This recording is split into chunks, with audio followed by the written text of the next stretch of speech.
Bom, a gente vai falar sobre a questão da temperatura durante os jogos, né, se interfere na performance do atleta, né?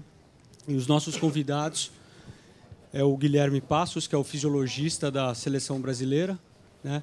O doutor Alexandre Carvalhal, né, que é médico do Mogi Mirim, e o Sérgio Freire, que é médico do Cruzeiro, né? Então, para a gente só situar, né, por questão geográfica e climática, né, pela questão dos horários dos jogos que estão sendo feitos hoje, né, às 10, às 11, às 16 horas, né, pela questão da mídia também, né, e pela questão da tolerância física e fisiológica, né, dos nossos atletas, a gente vai focar essa palestra na questão do calor, né, no estresse induzido pelo calor, né, e não pelo estresse do frio. E eu vou contar um casinho aqui, né, e aí a gente vai debater em cima desse caso, né? Partida de futebol de campo profissional será realizada às 11 horas da manhã na cidade de Recife, Pernambuco. Uma semana antes do jogo, a previsão informa que a temperatura e a umidade relativa do ar serão de 34 graus e 60%, respectivamente. No início dessa partida, foi verificado o índice de estresse térmico pelo WBGT, sendo captado 28 graus Celsius. Só para uma informação, antes de eu começar a fazer os questionamentos para os nossos convidados, o WBGT ele é um índice, né, de estresse térmico ambiental. E esse aparelho é constituído por 3 termômetros, né? Então, um termômetro de bulbo seco, que ele vai acabar verificando a temperatura do ar. Um termômetro de bulbo úmido, né, que ele é envolto, o bulbo dele é envolto por um pavio, né, úmido. Então, ele vai verificar a questão relativa da umidade relativa do ar, né?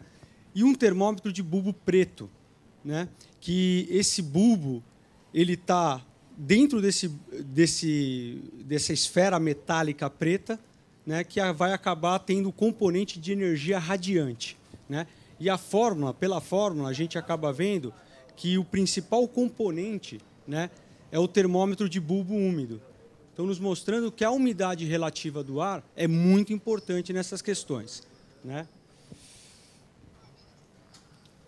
Bom, perdão. Começando aí pelo Guilherme.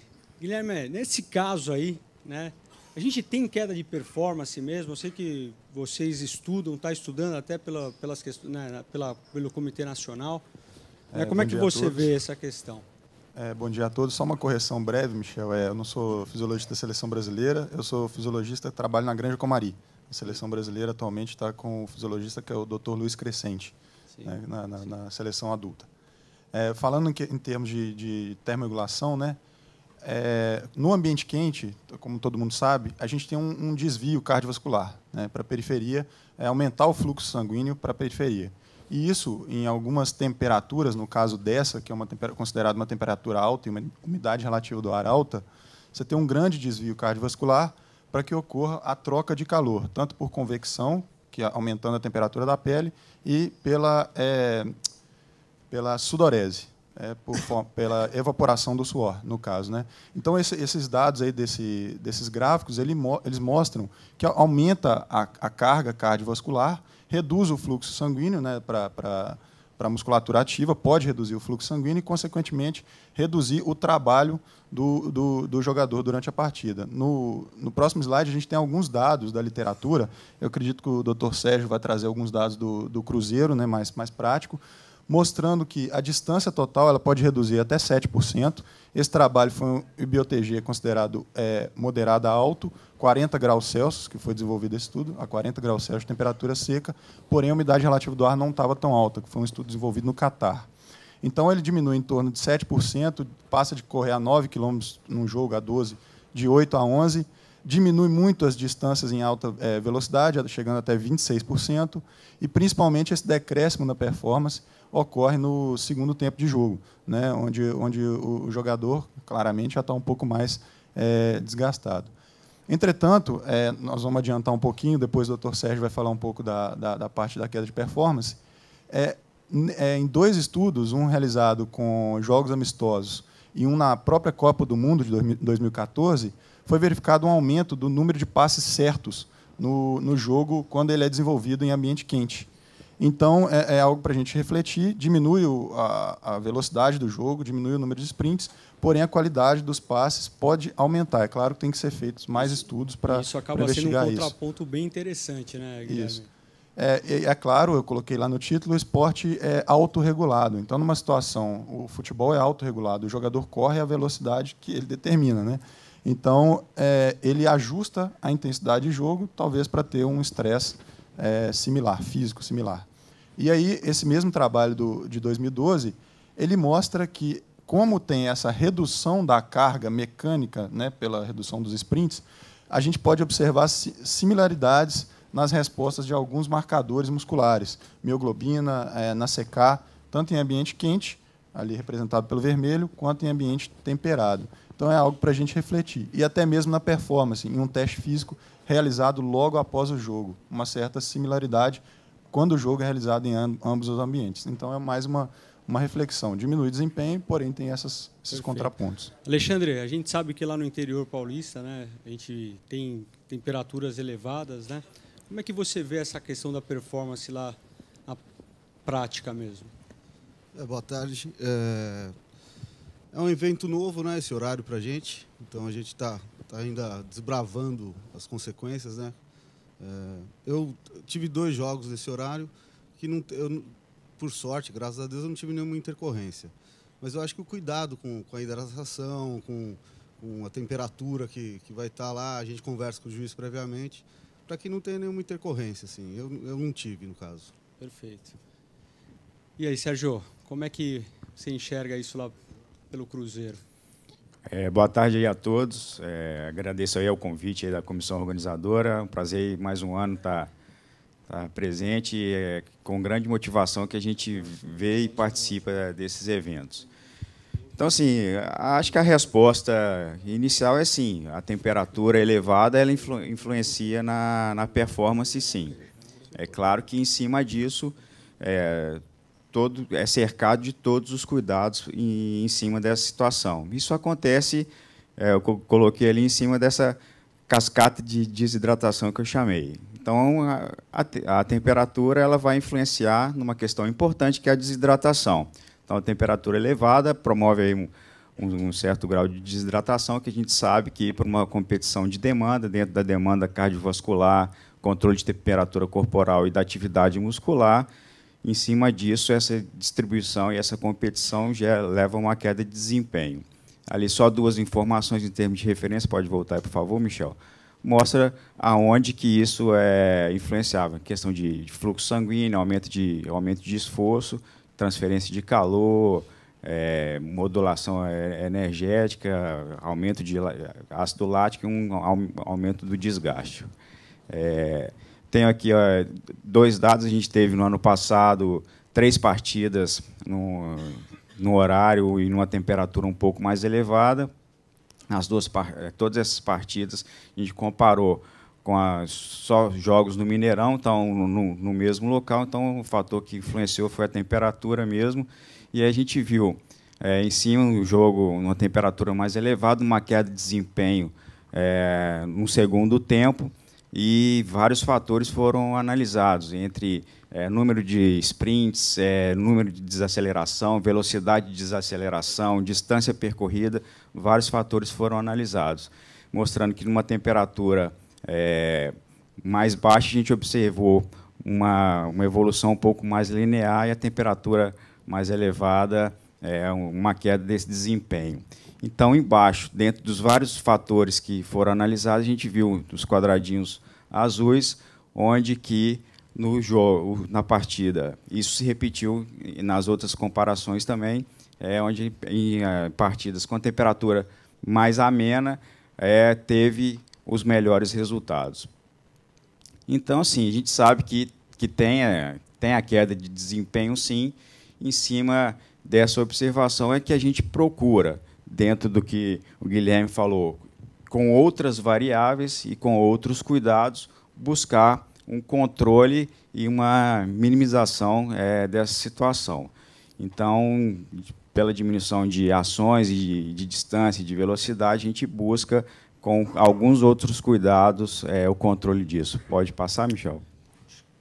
Posso completar já com os cuidados que a gente toma? Depois, eu né? acho que só para...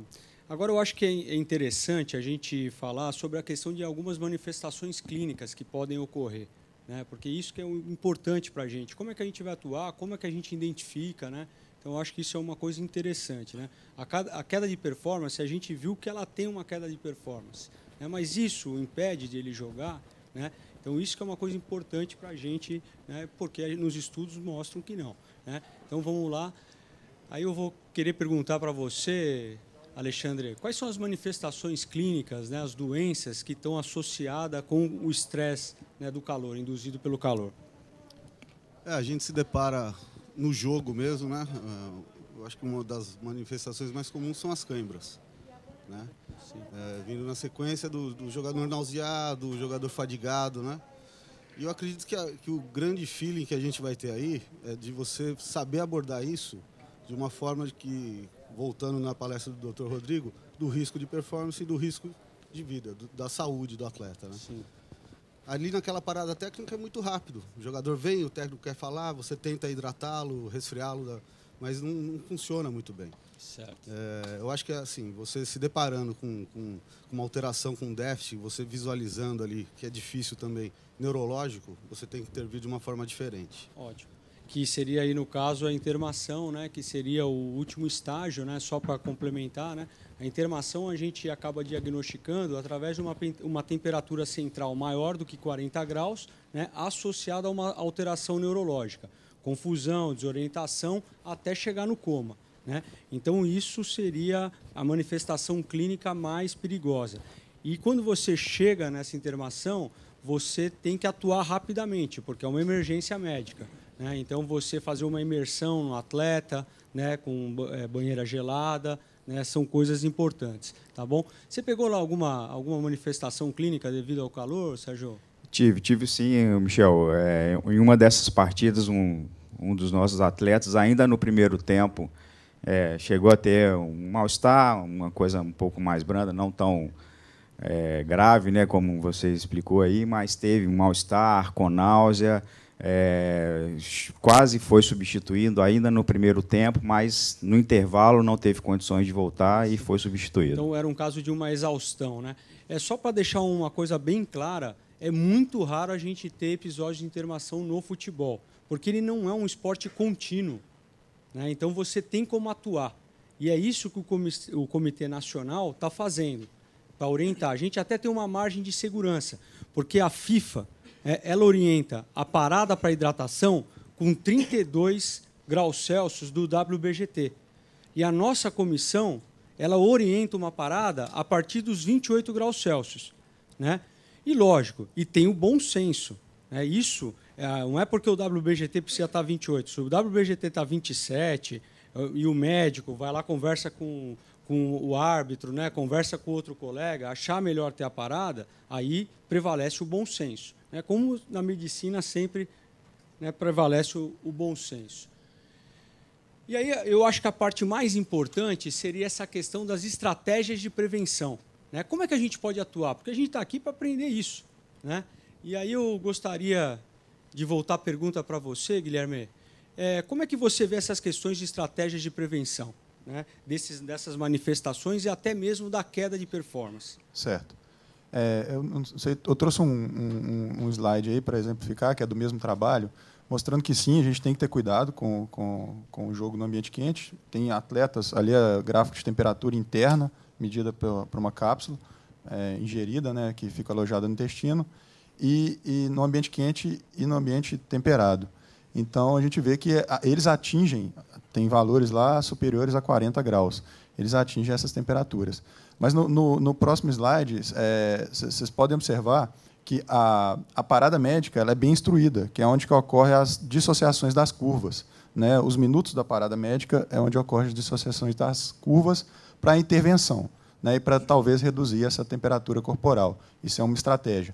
A outra, ali observado nesse trabalho também, é que no intervalo de jogo, sem nenhuma estratégia de resfriamento corporal, a gente observa uma queda de 1 grau na temperatura interna. Então, caso adotadas algumas estratégias, como imersão em água fria, toalhas com molhada, né, no gelo, para reduzir a temperatura do jogador durante a partida. Então, essas são estratégias que podem ser feitas durante a partida. Até através, né, da retirada de calor com convecção, por exemplo, com vento, né? Então, o ventilador no vestiário é importante, né? Então, e claro, também a hidratação. E né? a hidratação, que é o fundamental que a gente vai ver, né, a seguir aí. Você tem mais uma... Só um exemplo, já são vendidos, né, comercializados alguns artefatos que eles chamam de cooling garments para resfriamento do corpo do atleta, mesmo no intervalo. E esse trabalho também que eu trouxe, mostrando que esse trabalho foi desenvolvido no futebol brasileiro, nas categorias de base, mostrando que a maioria dos jogadores eles começam o jogo hipoidratado, com a densidade urinária acima de 1020. Então, a hidratação prévia, né, ao jogo também é muito importante e pode ajudar aí no... E a gente sabe que um aumento da hidratação uma semana antes do jogo, você pode aumentar o seu plasma em 1 litro e 100 ml. Então, isso é importantíssimo. Então, a hidratação, se você já tem mais ou menos eu sei que eu vou jogar na quarta-feira e a temperatura vai estar 34 graus, eu sei que as previsões erram, mas você tem mais ou menos uma estimativa, né? A umidade vai estar alta, então você já interfere nessa questão da hiperidratação do seu atleta, né, que é muito importante. E tem várias técnicas sobre isso. Tá bom? Alexandre, você tem alguma estratégia que você usa lá no Mogi? Como é que você aborda essa questão? Como é novo, né, esse horário para a gente, quando a gente orienta a hidratação, né, conversa com o departamento de nutrição do clube, até na dieta, né, antes do jogo, muda toda a logística nossa, né, de todos nós aqui. Então, a ideia sempre é hidratar com isotônicos, a gente tem usado água de coco, né, e tentar essa orientação. Essa questão dos isotônicos, né, essas bebidas são importantes até durante a hora do jogo, né, porque a gente sabe que quando esses componentes têm uma porcentagem de carboidrato, né, de 6% a 8% naquele líquido, né, e os eletrólitos, a absorção de água é muito mais rápida. Então, isso é importantíssimo também, né? Não é uma hidratação só com água. Então, a gente tem várias estratégias, né? Então, você poderia dar o isotônico no intervalo e a hidratação só com água na parada para hidratação mesmo durante o primeiro e o segundo tempo. Sérgio, e lá no Cruzeiro, hein?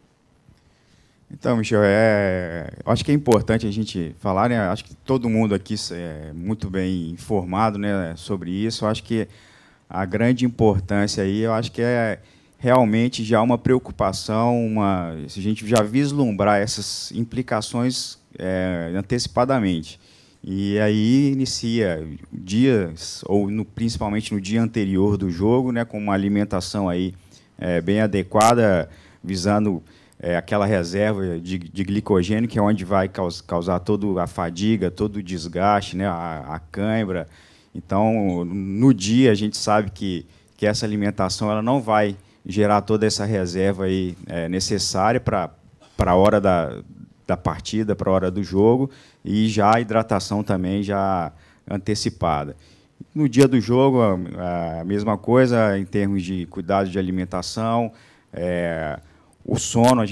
Hoje em dia a gente tem estudado e avaliado muito a questão do sono do atleta, dormir tanto pré quanto pós-jogo, no caso da recuperação. Então, orientar para que eles durmam bem. Hoje é a grande moda de internet e rede social, isso dificulta muito. Então, a gente tem buscado, de uma certa forma, tanto avaliar para poder orientar o atleta em relação a isso. E aí, no dia do jogo, durante o jogo, intervalo, todo o cuidado em relação à hidratação, bem como a alimentação pós-partida, para que ele possa se recuperar de uma forma mais acelerada e mais adequada. Então, assim, são cuidados que a gente, for ficar falando isso aqui, acaba se estendendo muito, então é importante começar antes e terminar depois. Não, essa questão do sono foi muito bem lembrada, né? No ambulatório de alta performance do Hospital das Clínicas, o enfoque é cada vez maior na questão do sono, né? Então, antes, o foco era a questão de treinamento e alimentação, treinamento e alimentação. E hoje a gente está vendo treinamento, alimentação e sono. E cada vez maior o foco na questão do sono para você ter uma recuperação adequada, né? E prevenir lesões. Então, isso é importantíssimo que você falou, né? Tem alguns trabalhos agora, né, Guilherme, que o Comitê Nacional, né, está acabando, a gente está realizando alguns trabalhos. Eu gostaria que você falasse um pouco. O Comitê Nacional de Médicos ele instituiu a medida da temperatura, né, do caso do WBGT, em todos os jogos, né, um trabalho já foi feito agora no Campeonato Paulista. Em todos os jogos é medida a temperatura para avaliar o estresse térmico ao qual os jogadores estão submetidos. E isso iniciou-se no Campeonato Brasileiro, né, do ano passado. E o próximo passo, né, na figura anterior é tentar investir também na medida da temperatura do jogador, que é para ingerir aquela cápsula e verificar se eles atingem temperaturas elevadas, né, claro que comparando o jogo realizado 5 horas da tarde, 4 horas da tarde e o jogo realizado 11 horas da manhã. E ali, a título de curiosidade, eu trouxe os gráficos, né, dos resultados que a gente obteve ano passado no Campeonato Brasileiro, com o WBGT, né, o mínimo em verde, o médio em amarelo e o máximo nas partidas em vermelho. Só cabe ressaltar ali que no vermelho, no WBGT acima, não é estatística, isso não realizei a análise estatística, mas a gente observa que parece não ter uma diferença na média do WBGT máximo em todos os horários em que são realizados os jogos no Campeonato Brasileiro.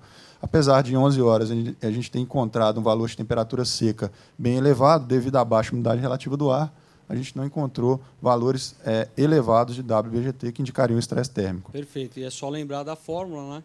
Então, mais no final da tarde, a umidade do ar acaba se elevando um pouco. Então, ela tem uma interferência muito grande no WBGT. Então, isso a gente está observando que, apesar da temperatura de ar seco ser maior, né, o índice de estresse térmico ambiental acaba sendo parecido, né? Então, isso é muito importante e a gente só tem que agradecer aí a Comissão Nacional, né? Para finalizar, eu acho que é muito importante a gente acabar falando um pouquinho de fisiologia, né, da termorregulação. Só para deixar claro, né, o nosso termostato é o hipotálamo, né, e ele acaba coordenando esses ajustes fisiológicos, né? Então, esses ajustes vasculares que já foi dito, então, em condições frias, por exemplo, o nosso fluxo sanguíneo tende a ir para a região central, né? E em dia de calor, vai para a superfície, né, para a periferia, para ter essa troca de calor. Já a produção hormonal também ela difere um pouquinho. No calor, a gente tem maior produção de adrenalina, no frio, a gente tem maior produção de adrenalina, noradrenalina e a tiroxina, né, que são termogênicos, na verdade. Então, eles acabam elevando a temperatura. E no calor, a gente tem uma maior produção de aldosterona e vasopressina. A aldosterona para reter o sódio e a vasopressina para reter o líquido. Então, isso é importante, né, porque o nosso termostato regulador, aí, que dessa coordenada vem tudo, né, do sistema nervoso central do hipotálamo. E esse slide eu acho que é um dos mais importantes, porque a gente acaba sabendo como é que a gente vai atuar nessa questão, né? Então, só para ter uma ideia, o conteúdo de calor corporal nosso, normal, ele varia entre 36 e 38 graus. Lógico, atletas, né, capacitados, já aclimatados, eles podem chegar a temperatura de 40 graus, até 40,1, por exemplo, e não entrar no estado de intermação, né? Porque só para vocês terem uma intermação, você tem que ter uma alteração do sistema nervoso central associada. A gente ganha calor através de taxa de metabolismo basal, né?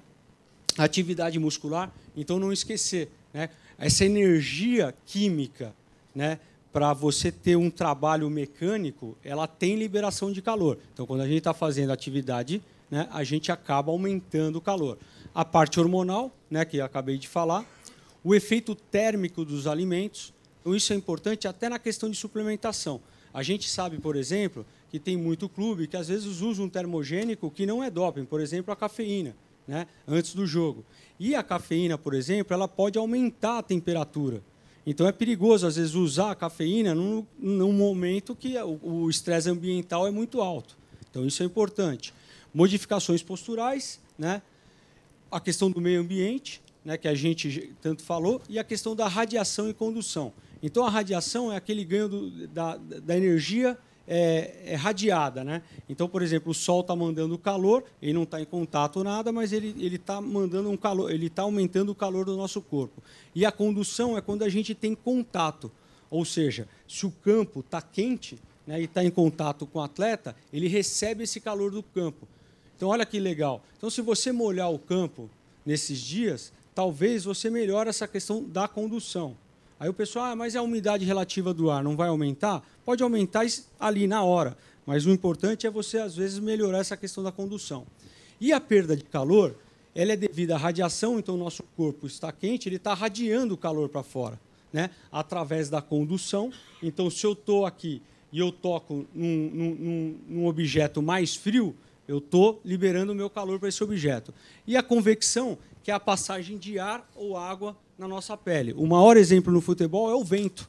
Então, é por isso que os ventiladores são importantes, às vezes no intervalo, na parada técnica. A gente pode até, né, pensar numa possibilidade dessa. É o que a gente vê na NFL.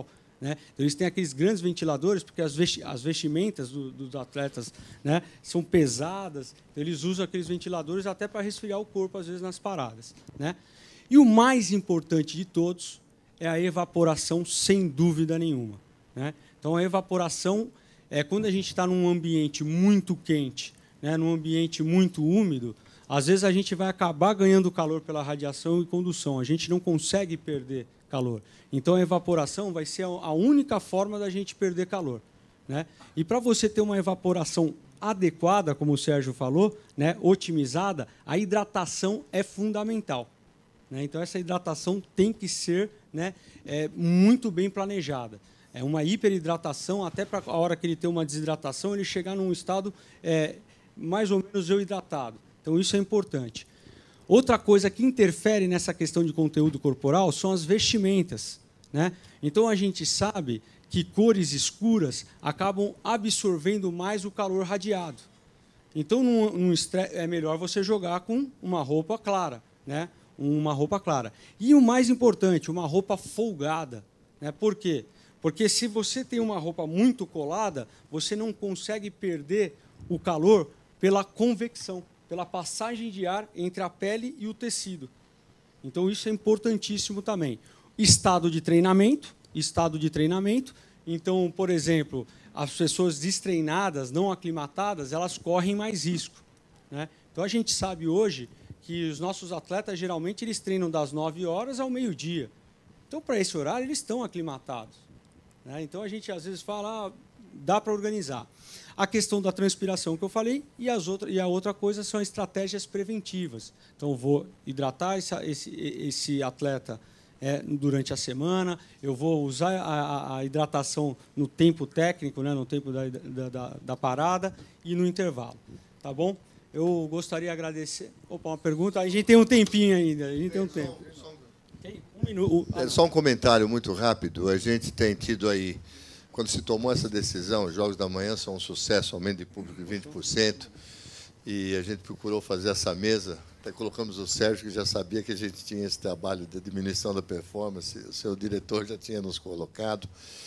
E o que a gente está preconizando? Quer dizer, não é o Pagura é o neurocirurgião. Nós tivemos o Guilherme, o Crescente, Cláudio Gil, Pedrinelli, quer dizer, fisiologistas do maior nível discutindo todo esse problema.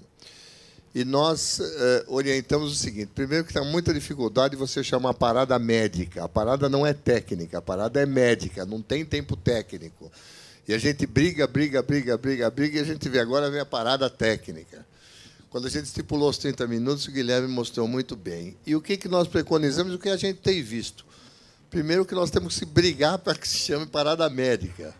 Segundo, a confederação dá o direito, e a própria federação, desde que você queira e vai jogar um jogo considerado de alta temperatura, solicitar mais 2 ou 3 auxiliares da área de fisiologia, médica ou fisioterapia, para que eles entrem em campo no momento da parada médica, para fazer hidratação, para dar carboidrato, seja lá o que for, ou a refrigeração. Toalha úmida. Toalha úmida, o que seja lá o que for, ele tem isso. E terceiro, o que acontece? A gente tem visto, e essa, de novo, é o problema médico-técnico, né? Saúde e performance. O técnico quer pegar o tempo para dar instrução, ele não quer pegar tempo para melhorar a performance do seu atleta. Então, de novo, é um trabalho árduo que a gente vai colocando, vai fazendo, mas esses paradigmas precisam ser quebrados, né? Realmente, para que você possa. Eu canso de ver, eu fico olhando, toda vez que tem a parada médica, eu fico olhando. Ninguém chama de parada médica. Segundo, ninguém fica os 3 minutos que a gente preconiza. Todo mundo já volta rapidamente. E a maior parte do tempo, ao invés de a preocupação ser pela hidratação e melhora da condição dele, é dada por instruções. Então, isso a gente vai demorar um tempo, mas vamos fazendo o nosso trabalho. Essa parada não é obrigatória. Esta parada, ela é obrigatória no 28. Ela é obrigatória. Agora, vocês, qualquer um de vocês, e o próprio juiz tem liberdade de, sentindo que realmente houve alguma diferença de temperatura, de comum acordo, fazer essa parada. Ela sempre aos 30 do primeiro e 30 do segundo, onde o Guilherme mostrou que tem aquela alteração da curva. Doutor, uma coisa muito importante, eu acho que assim, a FIFA preconiza essa parada com um WBGT de 32 graus Celsius. Não, como é que eu não entendi? Um WBGT? Pera, mas é por isso, Marcos, que eu defini o seguinte: aonde não tem WBGT, para a segurança do atleta, o 28 graus Celsius seco é parada, não precisa ter o WBGT. Onde tem o WBGT é esse critério, está muito claro para os juízes. E o pessoal do doping, do controle antidoping, tem nos ajudado. 28 Celsius é igual parada médica, independente de ter o WBGT. Então, isso vale para todo o território nacional e para qualquer horário. E vocês, como médicos, se sentirem isso que não está sendo aplicado, podem conversar com o árbitro, porque é uma determinação da Comissão Nacional de Médicos de Futebol, aceita pela nossa Comissão de Arbitragem. Só um minuto, só dar um... Fechou o tempo, senão coisa rápida o chefe vai. Sou do Esporte Clube Vitória, Salvador, e isso era mais ou menos em cima da fala do Pagura agora, mas os árbitros estão abusando desse direito, desse bom senso. A gente tem conversado com eles, tem solicitado em comum acordo com as comissões e eles ainda insistem em não cumprir. Então, eu não sei o que pode ser feito realmente para que isso seja realmente cumprido. Porque... Isto é uma determinação aceita pela comissão de arbitragem. Se isso estiver ocorrendo, pode mandar para a comissão médica, que eu mando para a comissão de arbitragem, porque é determinação, não é recomendação. 28... ela é determinação. A recomendação, se os 2 médicos insistirem na parada, porque sentirem que tem isso de comum acordo, ela tem essa parada. Pode me mandar. Ok, obrigado. Dando continuidade, gostaria de agradecer a todos dessa mesa, foi muito bacana.